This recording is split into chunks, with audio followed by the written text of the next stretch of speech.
देश के माननीय उपराष्ट्रपति आदरणीय श्री जगदीप धनखड़ जी, मंच पर विराजमान हमारे राज्यपाल आदरणीय बंडारू दत्तात्रेय जी, सभागार में उपस्थित हमारे सीनियर मंत्रीगण, भारतीय जनता पार्टी के प्रदेश अध्यक्ष श्री नायब सिंह सैनी जी, उपस्थित स्पीकर साहब श्री ज्ञानचंद गुप्ता जी, श्री राजेश खुल्लर जी, श्री आर.के. पचनंदा जी, प्रोफेसर अग्निहोत्री जी, उपस्थित सभी हरियाणा वर्ष से पधारे हुए हमारे अनेक अधिकारीगण, विधायकगण, सांसदगण, उपस्थित सज्जनों, भाइयों बहनों, बहुत ही मेरे लिए आज ये विषय बड़ा गौरव का और सुखद अनुभूति का है कि पिछले 9 वर्ष में हरियाणा में जो हरियाणा सरकार ने काम किए उसके ऊपर एक पुस्तक लिखी गई, 9 अतुलनीय वर्ष। इस पुस्तक का आज आदरणीय उपराष्ट्रपति जी उसका विमोचन कर रहे हैं। मैं इस अवसर पर उपराष्ट्रपति जी का हरियाणा की 2.5 करोड़ जनता की ओर से, अपनी ओर से, हरियाणा सरकार की ओर से बहुत अभिनंदन और स्वागत करता हूं। अभी ये पुस्तक का जो विमोचन हो रहा है एक ऐसे व्यक्ति के द्वारा हो रहा है जो स्वयं भी एक गुण पाठक है। अब पुस्तक लिखी गई है, विमोचन हो रहा है, मैं तो नहीं विश्वास दिला सकता आपको, ना मुझे भरोसा इस बात का कि सारी पुस्तक मैं पढ़ पाऊंगा, लेकिन हमारे उपराष्ट्रपति जी मुझे पूरा भरोसा है कि जरूर इसको पढ़ेंगे ताकि हरियाणा के बारे में कोई धारणा अगर इनकी होगी तो जरूर उसको बना पाएंगे। जब भी कोई पुस्तक लिखी जाती है तो उस पुस्तक का कोई ना कोई उद्देश्य होता है, कोई उसका कारण होता है। पुस्तक हमेशा किसी ज्ञान के ऊपर लिखी जाती है, पुस्तक हमेशा किसी यथास्थिति, किसी फैक्ट्स के ऊपर लिखी जाती है। कभी कभी पुस्तक किसी मनोरंजन के लिए, कहानियों के लिए लिखी जाती है। लेकिन मित्रों, ये पुस्तक इन सब से अलग हट करके है। ये सरकार के द्वारा किए गए वो सब काम जो किसी विशेष प्रकार के बदलाव के लिए किए गए हैं, वास्तव में इस पुस्तक में अपने को वो सब झलक मिलेगी। और निश्चित रूप से इस पुस्तक को लिखने में जिन जिन का भी हाथ रहा है, जिन्होंने इस पर प्रयत्न किया है, जिनका इसमें योगदान है, चाहे फिर पुस्तक के हमारे संपादक श्री अग्निहोत्री जी, चाहे उसमें भाषांतर इस नाते से हिंदी में जिन्होंने रूपांतरण किया ऐसे डॉक्टर शमीम शर्मा जी, ये तो सब है ही हैं। हमारे जो प्रकाशक हैं उनकी भी अपनी भूमिका है।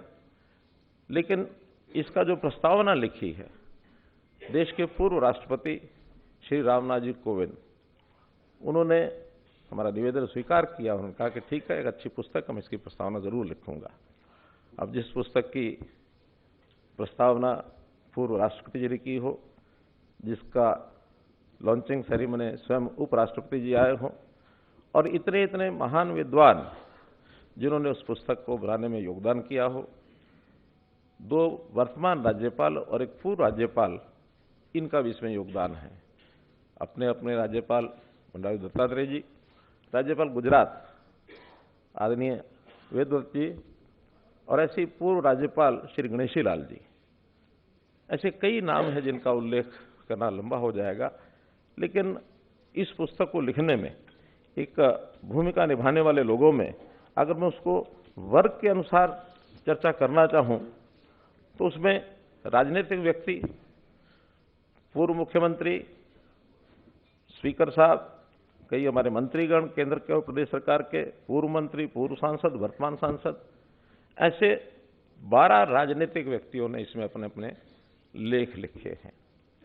कुल मिला के जैसा बताया गया कि 49 लेख हैं, और एक अंत में हमारे प्रोफेसर गणेशी लाल जी ने सभी यानी सारी चीज़ों को साझा करते हुए आगे का भविष्य का मार्ग क्या हो, सांझ से भोर हरियाणा नव प्रभात की ओर, ऐसा करके उसमें अंत में एक चैप्टर ये भी लिखा है जो 50वां चैप्टर है, जो मैं अगली दिशा को देता है। इस हमारे प्रशासनिक अधिकारी वर्तमान में भी हैं, पूर्व IAS भी हैं, जिन्होंने साथ मिल करके और इन योजनाओं को आगे बढ़ाया, उनकी अपनी अनुभूति है। तो ऐसे भी अधिकारियों में 16 अधिकारी ऐसे हैं जिन्होंने अलग अलग चैप्टर लिखे हैं, और साथ हमारे शिक्षाविद, वाइस चांसलर, पूर्व वाइस चांसलर, वर्तमान में शिक्षा में लगे और अन्य लोग, 9 ऐसे बंधु हैं जिन्होंने अपने चैप्टर इसमें लिखे हैं। मेरे अपनी टीम के लोगों में से भी 2 कार्यकर्ता हैं जिन्होंने इसमें एक एक चैप्टर का अपना योगदान लिखा है।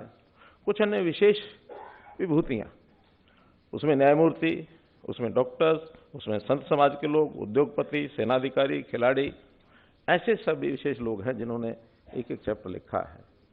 तो मैं तो वास्तव में इस प्रकार की पुस्तक का ये संग्रह पढ़ने का अवसर भले ही ना मिला हो, लेकिन देखने का अवसर मिला है। देखने में भी इतना वास्ट लेखकों का एक जो समुच्चय किसी पुस्तक में आया होगा, मुझे तो कम से कम याद नहीं आता, ध्यान नहीं आता है। बहुत सी बातें पूर्व वक्ताओं ने कही, मुख्यमंत्री मनोहर लाल ये है, मुख्यमंत्री मनोहर लाल ये है, जैसा एक विषय बीच में आया कि किसी के सामने प्रशंसा नहीं करनी चाहिए। मैं कम से कम इस स्वभाव का व्यक्ति हूं, न सामने न पीछे, कभी प्रशंसा की इच्छा की ही नहीं है। मैं तो उस विश्वविद्यालय का पढ़ा हुआ विद्यार्थी हूं जहां ये कहा जाता था कि वृत्तपत्र में नाम छपेगा, पहनूंगा स्वागत समाहार, छोड़ चलो ये क्षुद्र भावना है राष्ट्र के तारणहार।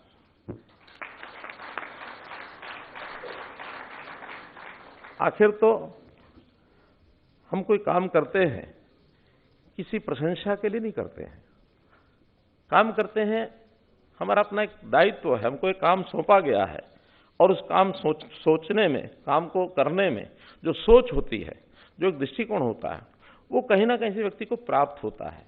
कोई ना कोई पथ प्रदर्शक उन चीज़ों का होता है।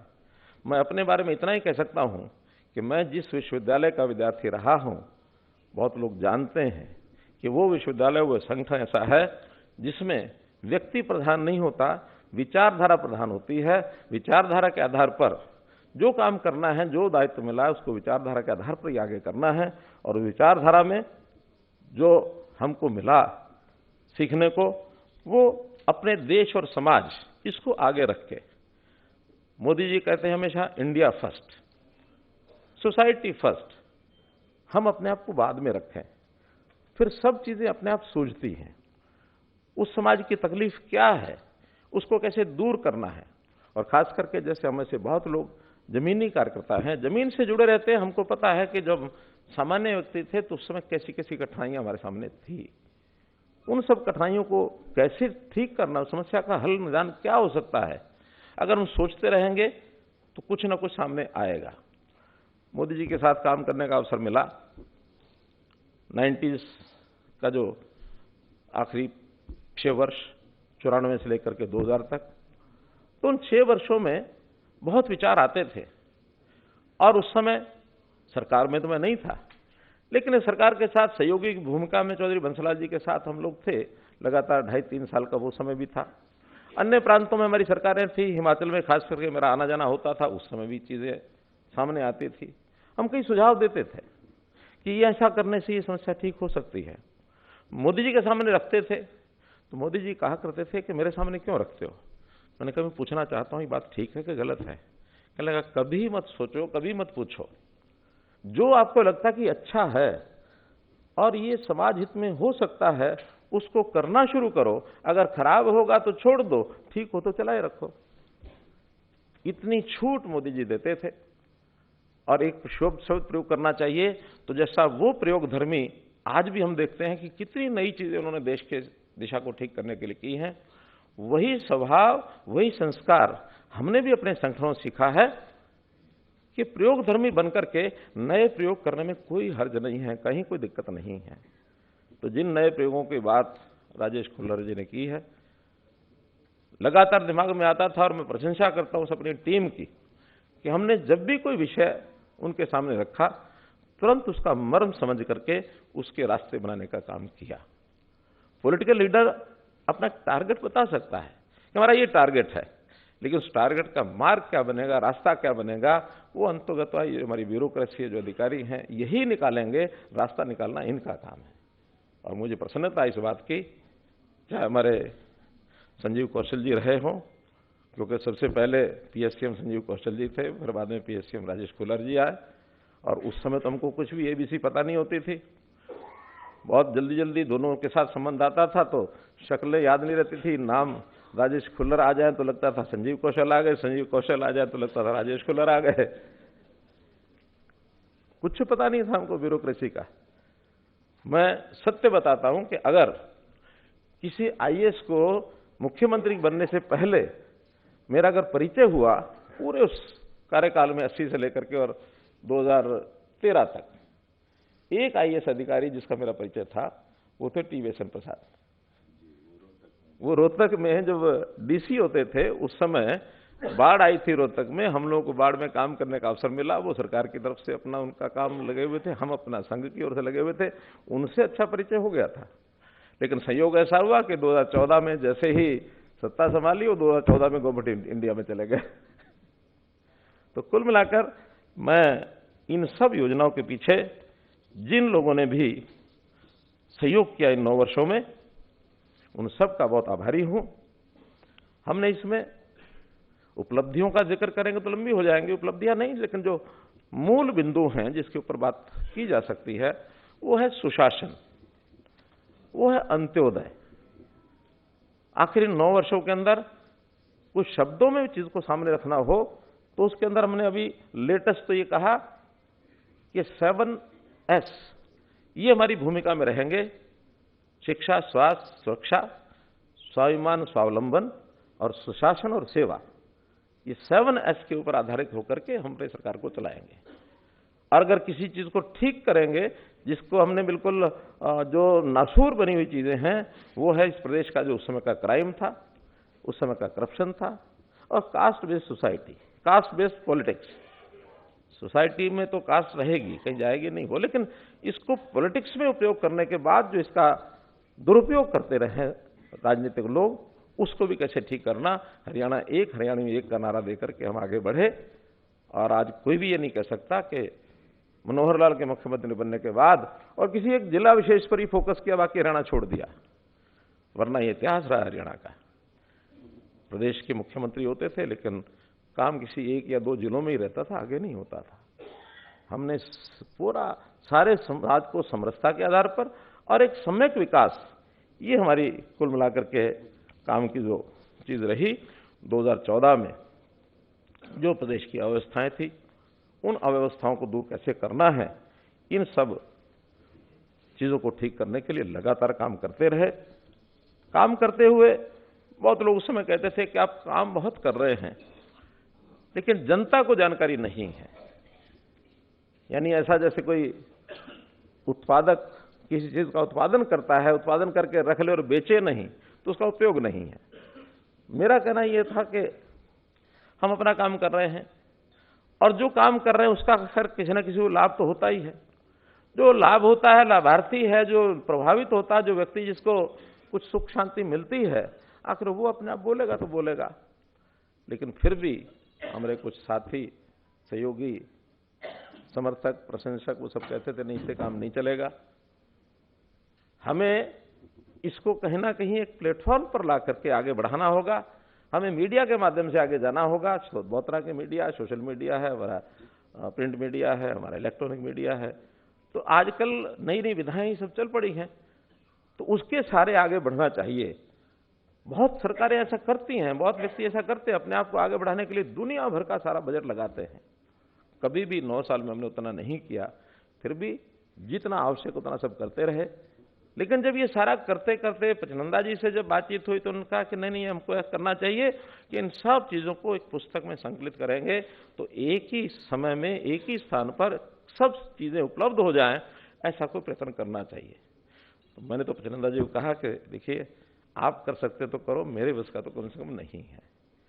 और मैं इनकी बहुत इस बात का प्रशंसा करता हूं, मैं इनका आभारी हूं कि इन्होंने पूरी टीम, सबको अलग अलग विषयों पर क्या क्या लेख हो सकते हैं, राजेश खुले जी के साथ, अमित अग्रवाल के साथ, कई अधिकारियों के साथ, फिर जो के खंडेलवाल जी साथ जुड़ गए, तो ऐसी सब टीम ने मिलकर के इस पुस्तक को लगाने में 4-6 महीने शायद लग गए हैं। 9 वर्ष जब पूरे हुए थे जिस दिन, उस दिन की ये बात थी, अक्टूबर 2023 में, और उसके बाद ये 4 महीने हो गए हैं। तो 4 महीने में संकलन करके और अब ये आज ये पुस्तक हमारे सामने आई है।